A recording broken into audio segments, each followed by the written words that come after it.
인플루언서라고 하는 말이 있습니다. 아마 한 번쯤은 다 들어보셨을 것입니다. 말 그대로 인터넷 방송이나 SNS에서 많은 사람들에게 영향력을 미치는 사람들을 일컫는 말이지요. 주로 영상이나 사진 또 글을 통해서 활동하고 있습니다. 영상 하나에도 수많은 사람들이 보기 때문에 많은 사람들에게 영향을 미칠 수밖에 없을 것입니다. 그래서 그들은 유행을 이끌어 가기도 하고 또 회사의 제품들을 홍보하는 데 많은 영향을 미치기도 합니다. 그들은 행동하는 것 하나 또 말하는 것 하나하나가 큰 영향을 미치는 것을 보게 됩니다. 인플루언서들 중에는 어떤 이들은 어려운 이웃들에게 기부를 하기도 하고 또 여러 가지 좋은 소식이나 또 지식들을 나누는 등 이러한 좋은 모습을 영향을 미치기도 합니다. 그러나 문제는 이러한 좋은 영향들보다는 나쁜 영향을 미치는 경우가 더 많다라는 것이죠. 사람들의 관심을 끌기 위해서 굉장히 자극적이고 또 폭력적이고 음란한 이러한 주제들을 다룰 때가 많기 때문입니다. 또한 인플루언서들에게 직접적으로 메시지나 댓글을 통해서 소통이 가능합니다. 그래서 때로는 이 인플루언서들이 자신의 감정이나 생각을 정리하지 않고 바로 그대로 말과 행동을 하는 것들이 노출되어지기 때문에 그러한 모습들이 또 사회적으로 문제가 되기도 하죠. 이러한 모습들을 보게 되면 영향력이라고 하는 것, 이 영향력은 방향이 중요하다라는 것을 생각해 보게 됩니다. 고대 사회에 있어서 이 인플루언서와 같이 많은 이들에게 영향을 미칠 수 있는 사람이 있다면 바로 한 나라의 왕들일 것입니다. 히스기야는 잘 아시는 것처럼 남유다의 대표적인 선한 왕이지요. 또 그의 아버지는 아하스였는데요. 성경은 그를 악한 왕으로 평가하고 있습니다. 또 히스기야의 아들 므낫세는 어떻습니까? 남유다의 대표적인 악한 왕이죠. 그렇게 보면 이 아하스와 같은 악한 왕이 히스기야와 같은 선한 왕의 아버지라고 하는 사실은 굉장히 놀랍게 다가옵니다. 또 반대로 이러한 선한 왕인 히스기야의 아들이 유다 역사상 가장 악한 왕으로 평가되는 므낫세라고 하는 사실도 놀라운 일이죠. 이러한 것을 볼 때에도 선과 악의 영향력은 방향이 중요하다라는 것을 생각해 보게 됩니다. 오늘은 이 남유다의 왕들 히스기야와 또 므낫세 그리고 아몬에 이르는 이 3대의 왕들을 한번 살펴보기를 원합니다. 다윗에 비견될 만큼 좋은 평가를 받았던 히스기야 왕이지요. 그가 죽고 그의 아들 므낫세가 왕이 됩니다. 그는 여러모로 아버지와 비교되는 왕이지요. 악한 왕이었다라는 뜻입니다. 히스기야의 이름은 여호와는 강하시다라는 뜻을 가지고 있습니다. 그는 아버지 아하스와 공동 통치의 기간을 가졌는데 그런 가운데 왜 나라가 멸망의 길로 가고 있는가? 그 원인을 깨닫게 됩니다. 그 원인이 바로 우상 숭배에 있었던 것이죠. 그래서 히스기야는 종교 개혁을 통해서 많은 것들을 바로잡고 또 하나님 앞에 바로 서기 위해서 노력했습니다. 그렇게 그의 이름처럼 여호와 하나님의 강하심이 온 세상에 드러날 수 있게 된 것이죠. 쓰러져 가던 남유다가 이제는 당시 최고의 강대국이었던 아수르와의 전쟁에서도 승리하는 것을 볼 수가 있습니다. 물론 나중에 교만으로 인해서 실수하는 모습이 있긴 하지만 그는 선한 왕으로 평가됩니다. 반면에 아들 므낫세는 어떻습니까? 므낫세의 이름은 잊게 해주다라는 뜻을 가지고 있습니다. 그 역시도 아버지인 히스기야와 공동의 통치 기간을 거쳤습니다. 약 8년 정도 공동 통치 기간을 거친 후에 아버지가 죽고 이제 단독으로 통치를 하게 됩니다. 공동 통치 기간 동안 히스기야, 이 아버지를 본받았다라고 한다면 어떠한 모습이 되어야 하겠습니까?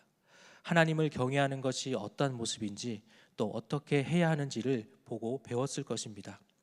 그러나 그의 이름처럼 그는 이 모든 것들을 다 잊어버리지요.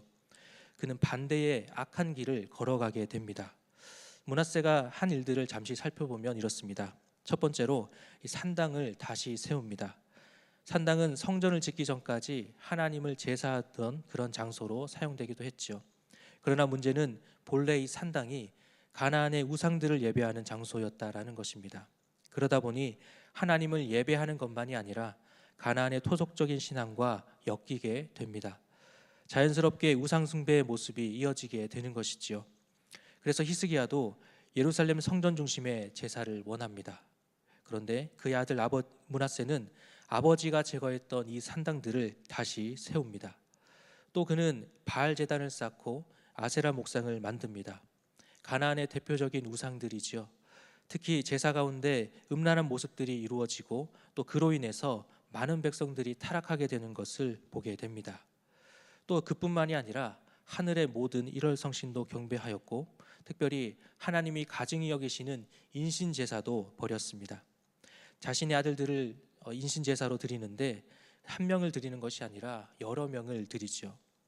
또 점이나 사술이나 요술을 행했다고 합니다. 신접한 자와 박수를 신임했기 때문이죠. 어떤 일을 결정할 때 있어서 점을 보고 그것을 결정했다라는 겁니다.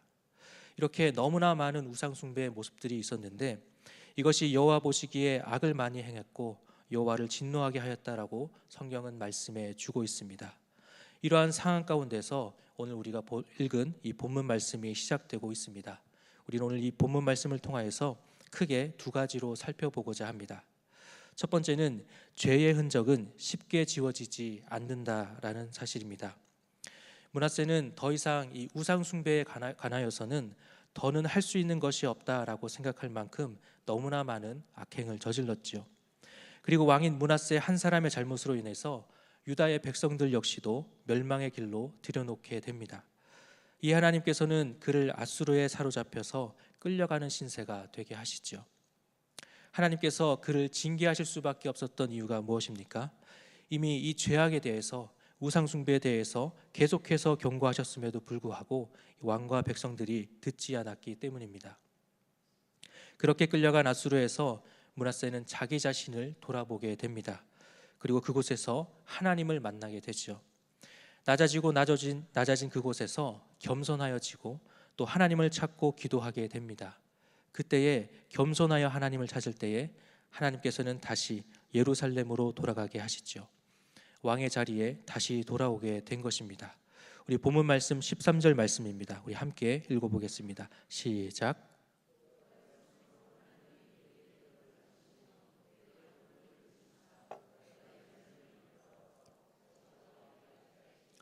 므낫세가 그제서야 여호와께서 하나님이신 줄을 알았더라.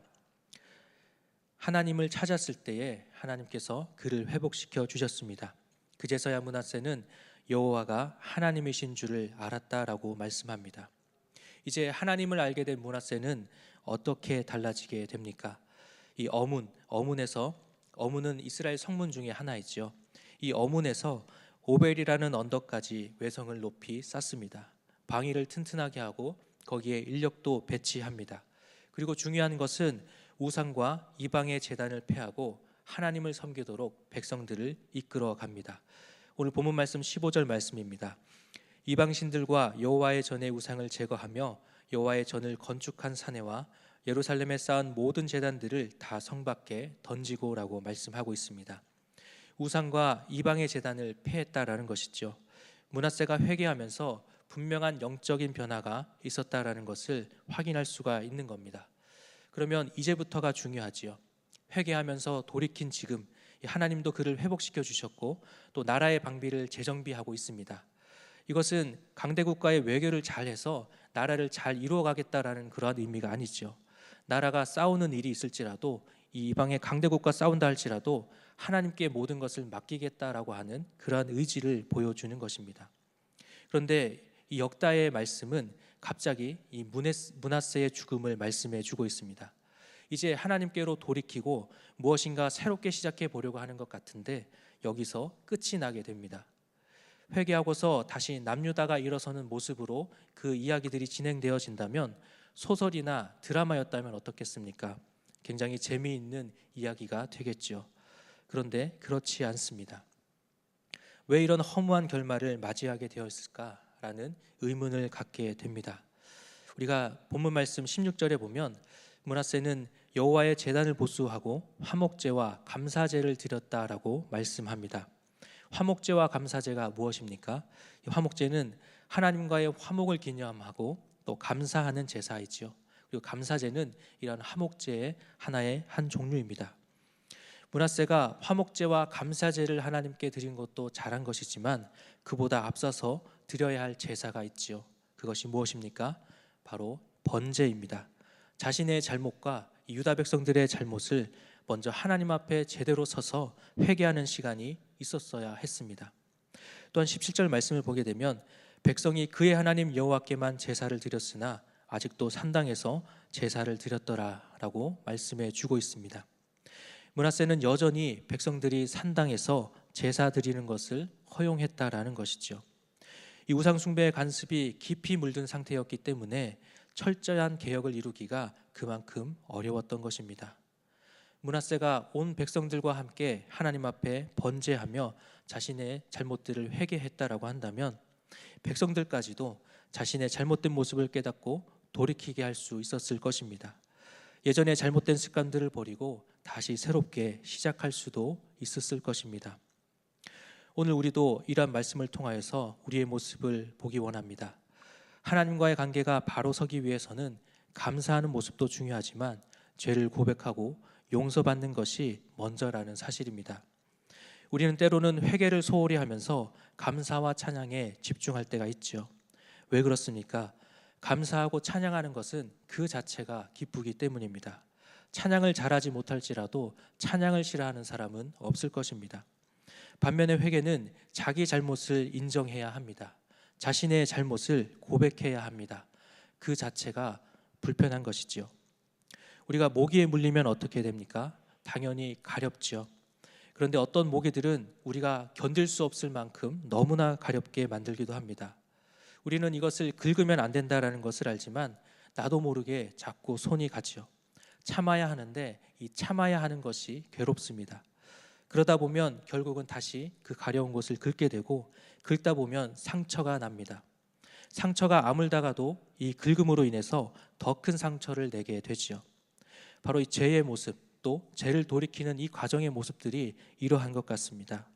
안 해야 한다라는 것을 아는데 완전히 돌이키기가 어려운 것이죠.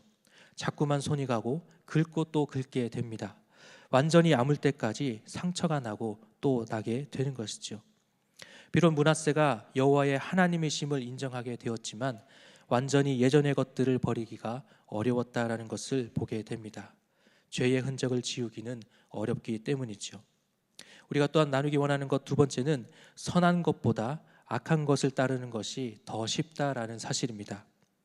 므낫세의 죽음 이후에 그의 아들 아몬이 즉위하게 되지요. 그는 젊은 나이에 왕에 올랐지만 그는 단 2년을 통치하고 이 부하들에 의해서 살해를 당하게 됩니다. 아몬의 통치에 대해서 성경의 평가는 므낫세와 같습니다. 오늘 본문 말씀 22절과 23절 말씀입니다. 그의 아버지 므낫세의 행함같이 여호와 보시기에 악을 행하여 아몬이 그의 아버지 므낫세가 만든 아로새긴 모든 우상에게 제사하여 섬겼으며 이 아몬이 그의 아버지 므낫세가 스스로 겸손한 같이 여호와 앞에서 스스로 겸손하지 아니하고 더욱 범죄하더니라고 말씀합니다. 아몬이 므낫세가 행했던 모든 악행을 그대로 행했다라는 것을 알 수 있는 것이죠.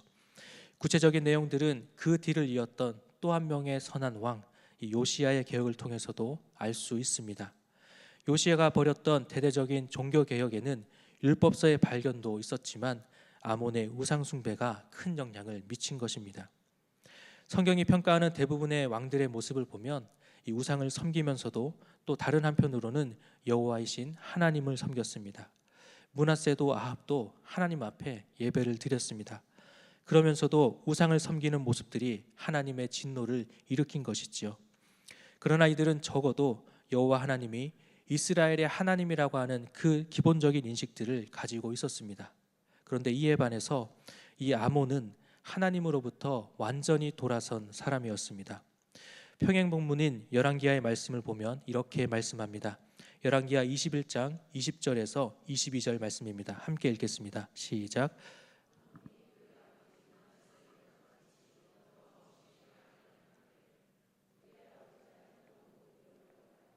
그의 아버지가 섬기던 우상을 섬겨 그것들에게 경배하고 그의 조상들의 하나님 여호와를 버리고 그 길로 행하지 아니하더니 이러한 악함이 있었기 때문에 통치한 지 2년 만에 죽음을 맞이하게 된 것이죠. 아몬은 아버지 므낫세의 두 가지 모습을 모두 다 보았을 것입니다. 우상을 섬기던 때와 회개하고 하나님 앞에 돌아선 모습, 두 모습입니다.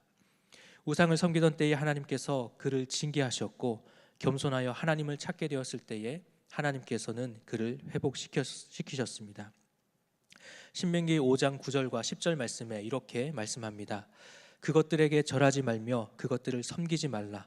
나 내 하나님 여호와는 질투하는 하나님인즉 나를 미워하는 자의 죄를 갚되 아버지로부터 아들에게로 3, 4대까지 이르게 하거니와 나를 사랑하고 내 계명을 지키는 자에게는 1000대까지 은혜를 베푸느니라. 하나님은 우상 숭배를 할 때에 3, 4대까지 죄를 갚겠다라고 말씀하시고 반면에 하나님을 잘 섬기는 자는 1000대까지 은혜를 베푸시겠다고 약속하십니다. 그러면 이 선한 길에 서 있는 것이 더 큰 영향력이 있다라는 것을 알 수가 있는 것이지요. 그런데 그럼에도 불구하고 이 아몬의 선택은 우상 숭배, 그 악한 길 위에 서 있습니다. 왜 그렇겠습니까? 우리가 생각해 보면 악한 것을 따르는 것이 더 쉽기 때문이죠. 우리가 학창 시절에 미술 시간이 되면 이 그림 도구를 챙겨서 준비물로 준비해 갈 때가 있습니다. 그림을 그릴 때 그 도구들 중에 물통이 있죠. 이 물통의 용도가 무엇입니까? 물감을 묻힌 붓을 깨끗하게 하는 데 있습니다. 처음에는 이 물통에 담긴 물이 투명합니다. 그런데 시간이 지날수록 이 물들이 탁해지게 되죠. 붓을 물에 헹굴수록 짙은 회색이나 검은색으로 변하게 됩니다. 어떠한 물감을 넣어도 이 물은 더 이상 깨끗해질 수가, 투명해질 수가 없습니다. 이 물통에 새로운 물을 부어서 희석시키지 않는 한은 이 물은 깨끗해지지 않죠. 선한 길과 악한 길 사이에서의 선택도 이와 같습니다. 선한 것보다 악함을 따르는 것이 더 쉽다라는 것이죠. 로마서 7장 18절과 19절에 이렇게 말씀합니다. 내 속 곧 내 육신에 선한 것이 거하지 아니하는 줄을 아노니 원함은 내게 있으나 선을 행하는 것은 없노라. 내가 원하는 바 선은 행하지 아니하고 도리어 원하지 않은 바 악을 행하는도다 라고 말씀합니다. 사도 바울이 말하고 있는 것이 무엇입니까? 내 안에 내가 선을 행하고자 하는 마음은 있지만 실제로는 악을 행하게 된다라는 것입니다.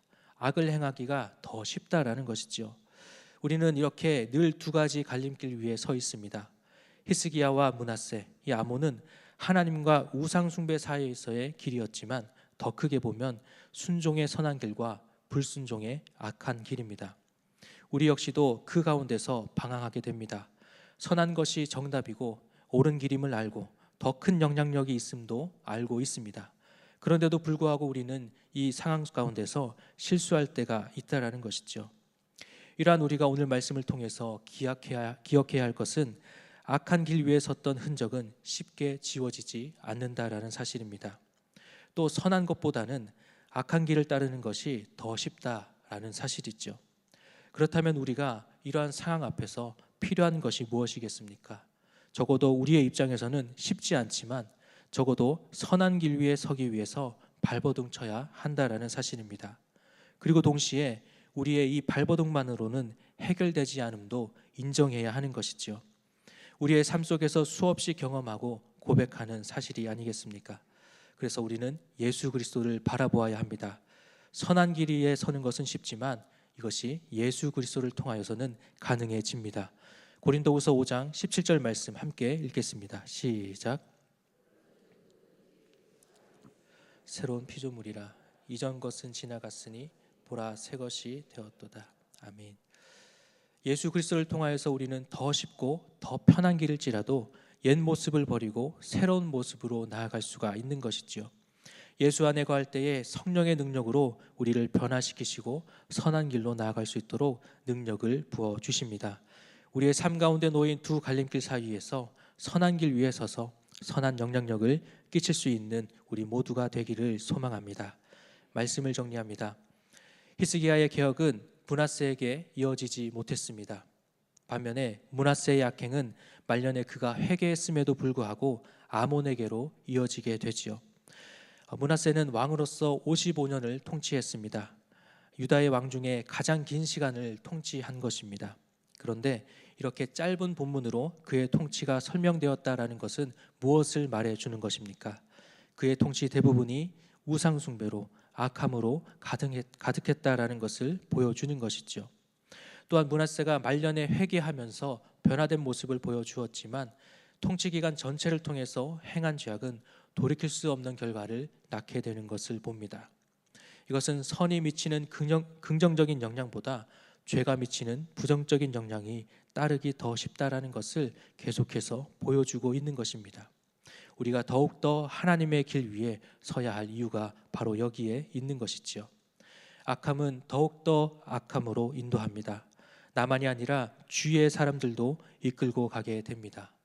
오늘 이 시간에 나눈 말씀을 통하여서 선과 악의 갈림길 앞에서 나는 어떻게 서 있었는가, 또 어떻게 선한 일 위에 서서 선한 영향력을 미칠 수 있을 것인가 결단할 수 있는 이 시간이 되기를 원합니다.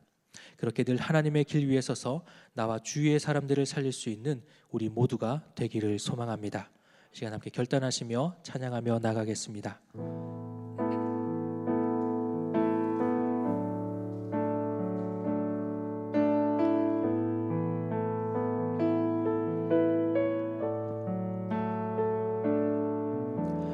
주여, 우린 연약합니다. 우린 오늘을 힘겨워합니다. 주 뜻 이루며 살기에 부족합니다. 우린 연약합니다. 주여, 우린 넘어집니다. 오늘 하루 또 실수합니다. 주의 긍휼을 구하는 죄인입니다. 우린 주만 바라봅니다. 한없는 주님의 은혜 온 세상 위에 넘칩니다. 가릴 수 없는 주 영광 온 땅 위에 충만합니다. 주님만 이 길이오니 우린 그 길 따라갑니다.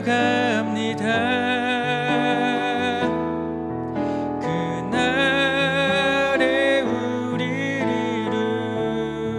이루실 주는 완전. 우리 처음부터 고백합니다. 주여, 우린 연약합니다. 주여, 우린 연약합니다. 하루를 힘겨워합니다. 주 뜻 이루며 살기에 부족합니다. 우린 연약합니다. 주여, 우린 넘어집니다. 오늘 하루 또 실수합니다.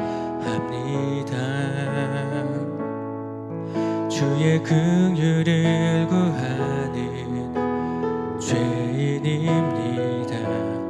우린 주만 바라봅니다. 한없는 주님의 은혜 온 세상 위에 넘칩니다. 가릴 수 없는 주 영광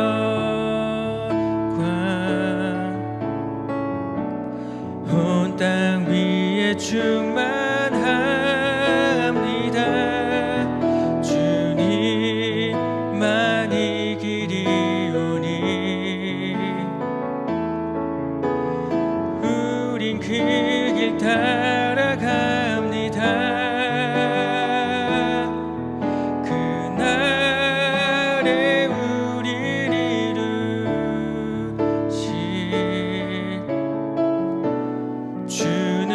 완전 다시 한번 고백합니다. 한없는 주님의 은혜, 한없는 주님의 은혜,